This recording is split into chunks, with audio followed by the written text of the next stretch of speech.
Assalamualaikum warahmatullahi wabarakatuh. Di sini kami akan mempresentasikan hasil dari makalah kami yang berjudul Perang Teluk 1 dan 2. Di sini saya Trio Aditya dengan NIM 2111270008 dan rekan saya yang bernama Darmison Febihi Priawan dengan NIM 2111270001. Yang pertama, A. Perang Teluk 1. Konflik Irak dan Kuwait dalam Perang Teluk pada tahun 1990 sampai 1991, Kuwait adalah sebuah negara yang tergolong kecil di area Teluk. Walaupun menjadi negara yang tergolong kecil di area Teluk, tetapi menyimpan sumber daya alam yang luar biasa. Sumber daya alam yang luar biasa itu adalah minyak. Kuwait adalah wilayah yang kaya akan minyak, sedangkan minyak adalah komoditi utama Timur Tengah. Minyak sangat diperlukan sebagai bahan bakar dan juga memegang peran yang penting pada periode industri waktu itu. Minyak tentunya bukan hanya memiliki fungsi yang begitu penting di negaranya, tetapi juga memiliki fungsi penting bagi negara lain. Selain itu, sistem eksploitasi minyak di Kuwait cukup memuaskan, apalagi dengan biaya yang murah. Itulah akhirnya produksi minyak di Timur Tengah, salah satunya di Kuwait, meningkat. Negara-negara adidaya dan juga negara lain sangat bergantung terhadap pasukan minyak dari Kuwait. Cadangan minyak di Kuwait juga tergolong sangat banyak. Itulah juga menyebabkan konflik Irak dan Kuwait. Faktor sejarah Irak dan Kuwait yaitu adanya permasalahan yang ternyata sudah berlangsung cukup lama. Permasalahannya yaitu Irak ingin Kuwait menjadi bagian negara Irak. Keinginan Irak menjadikan Kuwait bagian dari negaranya dikarenakan Kuwait dulunya memang bagian dari wilayah Irak karena berasal dari daerah kekuasaan otonom. Namun akhirnya terpisah akibat kolonialis Inggris. Sikap ikut campur tangan Inggris ini bukan tanpa sebab. Inggris ingin melindungi ladang minyak Kuwait yang sewaktu-waktu bisa jatuh ke tangan Irak. Inggris beranggapan bahwa jika ladang minyak itu dikuasai Irak, maka harga minyak dunia akan naik. Oleh karena itu, Inggris membantu Kuwait ketika menghadapi serangan-serangan dari Irak, salah satunya dengan mengirimkan pasukan ke Kuwait. Tidak hanya Inggris yang turut membantu Kuwait dalam usahanya untuk terbebas dari Irak. Liga Arab juga turut membantu Inggris dalam usahanya mengusir Irak dari Kuwait. Liga Arab melakukan sidang darurat pada 8 Agustus 1990. Dengan hasilnya mendelegasikan pasukan gabungan Arab dengan tujuan mengusir Irak dari Kuwait. Akibat perang melawan Irak, Iran membuat perekonomian dan kekuatan militer Irak melemah. Ambisi lain Irak yaitu menguasai Kuwait. Dengan menguasai Kuwait, harapan kedepannya yaitu ekspor impor Irak melalui akses laut akan berjalan lancar. Selain itu, alasan lain ambisi Irak menguasai Kuwait yaitu karena Kuwait merupakan anggota tetap PBB sehingga akan sangat menguntungkan Irak jika Irak bisa menguasai Kuwait. Faktor penyebab selanjutnya yaitu Irak ingin menguasai ladang minyak Kuwait. Adanya kepentingan nasional yang tertanam kuat membuat Irak akhirnya bisa menguasai Kuwait selama 24 jam dan selama Kuwait sebagai provinsi bagian negara Irak. Irak juga tidak gentar ketika mendapat kecaman ataupun tekanan dari dunia internasional. Adanya serangan yang dilakukan oleh Amerika dan negara-negara koalisinya juga tidak membuat Irak gentar. Bahkan resolusi dari PBB pun tidak ditanggapi dengan serius.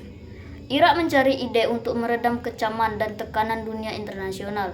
Salah satunya dengan cara Irak melakukan adalah dengan melakukan tawar-menawar bahwa Irak akan keluar dari Kuwait jika Israel juga keluar dari Arab.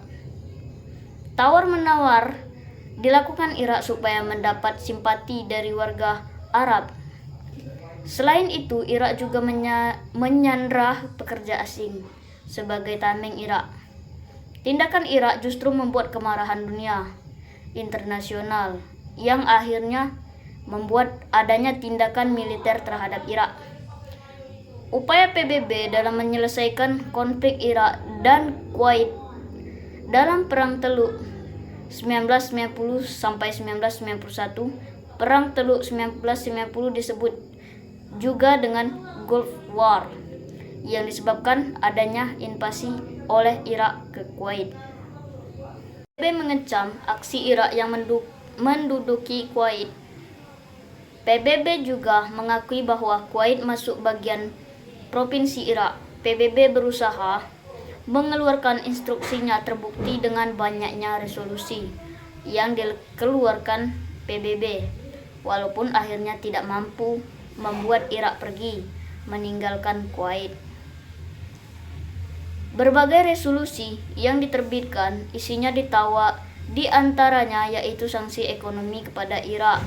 PBB melalui Dewan Keamanannya menginstruksikan kepada Irak melalui resolusi 661 yang isinya berupa sanksi ekonomi kepada Irak.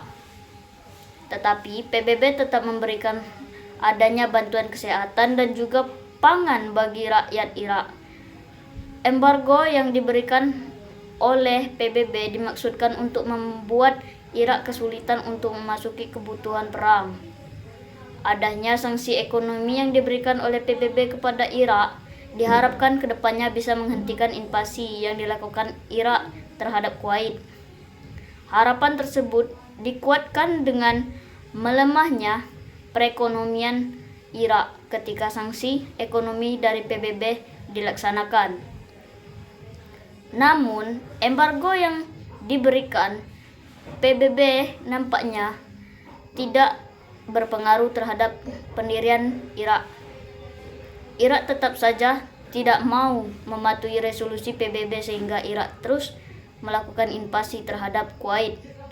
Resolusi 661 nampaknya tidak membuat Irak untuk segera meninggalkan Kuwait. Akhirnya Dewan Keamanan PBB kembali mengeluarkan resolusi. Resolusi yang dikeluarkan Dewan Keamanan PBB yaitu Resolusi 662.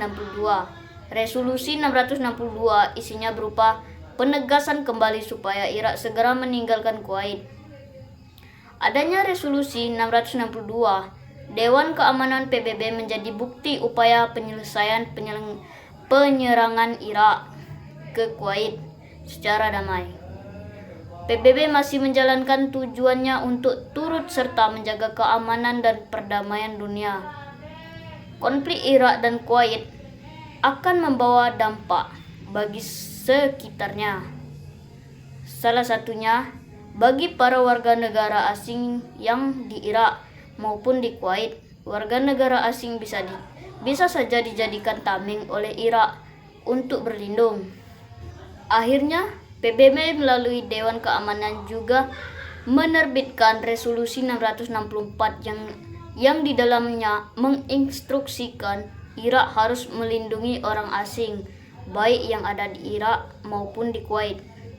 Resolusi PBB 664 dimaksudkan untuk melindungi warga negara asing dari dampak yang timbul akibat invasi Irak terhadap Kuwait.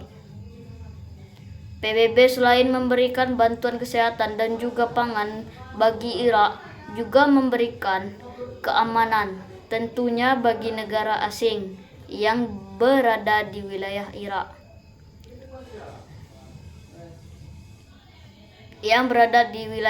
Maupun Kuwait. Warga negara asing perlu mendapat perlindungan dikarenakan konflik Irak dan Kuwait sedang gencarnya dilakukan sehingga ditakutkan bisa memakan korban. Tak terkecuali bagi mereka warga negara asing yang tidak mengetahui mengenai konflik yang ada. Tahun 1990, tepatnya di bulan Agustus tanggal 25, PBB melalui Dewan Keamanannya menerbitkan Resolusi 665 yang isinya berupa adanya tindakan sepadan yang dilakukan dalam situasi tertentu agar Irak mematuhi resolusi PBB. Operasi Badai Gurun akhirnya dilakukan karena hingga tanggal 15 Januari 1991 Irak tidak juga meninggalkan Kuwait. Operasi Badai Gurun dilakukan oleh pasukan multinasional pada 17 Januari 1991 yang melibatkan perang darat, laut, dan udara. Walaupun sudah terdesak oleh pasukan multinasional, Irak tidak kunjung mundur. Akhirnya, pada 28 Februari 1991, Saddam Hussein memerintahkan pasukan Irak untuk kembali ke posisi sebelum memasuki wilayah Kuwait. Walaupun diserang oleh Amerika Serikat dan juga negara koalisinya yang cukup kuat, tetap tidak membuat Irak gentar. Justru Irak tetap bertahan dan kukuh, tidak ingin meninggalkan Kuwait. Upaya meminta Irak supaya meninggalkan Kuwait nampaknya sia-sia dikarenakan Irak tetap kukuh tidak mau meninggalkan Kuwait. Penolakan yang dilakukan Irak akhirnya membuat Amerika dan negara koalisinya melakukan serangan kepada Irak. Namun, penyerangan Amerika dan negara koalisi itu biasa disebut Operasi Badai Gurun. Adanya Operasi Badai Gurun membuat Irak akhirnya menyetujui untuk meninggalkan Kuwait. B. Perang Teluk 110. Pasca Perang Teluk 1 pada tahun 1980 sampai 1999, kawasan Teluk Parisia kembali bergejolak dengan pecahnya Perang Teluk 2. Perdamaian negara-negara kawasan Teluk Parisia kenyataannya sebagai imaji dari masyarakat di kawasan tersebut. Perang Teluk 2 berlangsung pada tahun 1990 sampai 1991. Perang ini berawal dari upaya invasi dan aneksasi Irak atas Kuwait pada tanggal 2 Agustus 1990. Pada perkembangannya, Perang Teluk 2 menjadi konflik antara Irak dan Amerika Serikat untuk mewujudkan ambinasi ekonomi dan politik di kawasan Timur Tengah. Dalam buku sejarah Timur Tengah Jilid 2 2013, karya Iswati, Perang Teluk memberi dampak yang luar biasa sebagai kondisi ekonomi dan politik Irak. Pasca Perang Teluk 1, Irak mengalami krisis ekonomi dan politik yang disebabkan oleh utang luar negeri. Beberapa faktor yang menjadi latar belakang itu jadinya Perang Irak. 1. Utang luar negeri Irak yang besar terhadap negara-negara penghasil minyak di Timur Tengah. 2. Kekecewaan Saddam Hussein, Presiden Irak, terhadap negara-negara Timur Tengah yang dulu pernah beranalisasi dengan Irak saat Perang Teluk 1. Khususnya Uni Emirat Arab dan harga minyak dunia karena adanya pelanggaran kebijakan OPEC yang dilakukan oleh Kuwait dan Uni Emirat Arab. Hal tersebut memperberat kondisi ekonomi Irak sebagai negara yang bergantung pada hasil dari ekspor minyak. D. Ambisi Saddam Hussein untuk menjadi pemimpin dunia. 1. Kronologi perang. Teluk I1 Irak mulai melakukan invasi terhadap Kuwait pada 2 Agustus 1990. 2. Dampak Perang Teluk 2. Perang Teluk II membawa dampak negatif bagi Irak dan beberapa negara Timur Tengah. Berikut beberapa dampak Perang Teluk, yaitu 1. Irak dikucilkan di seluruh sektor kehidupan internasional. Yang kedua, adanya upaya penguilan pemerintah Saddam Hussein oleh organisasi. Yang ketiga, tersesatnya ekonomi Kuwait karena kehancuran tambang minyak. Tersedatnya ekonomi Kuwait karena kehancuran tambang minyak. Yang keempat, memanasnya iklim politik di kawasan Timur Tengah seperti Palestina dan Mesir. Itulah sekian presentasi dari kami. Saya Trio Aditya mengucapkan terima kasih. Wassalamualaikum warahmatullahi wabarakatuh.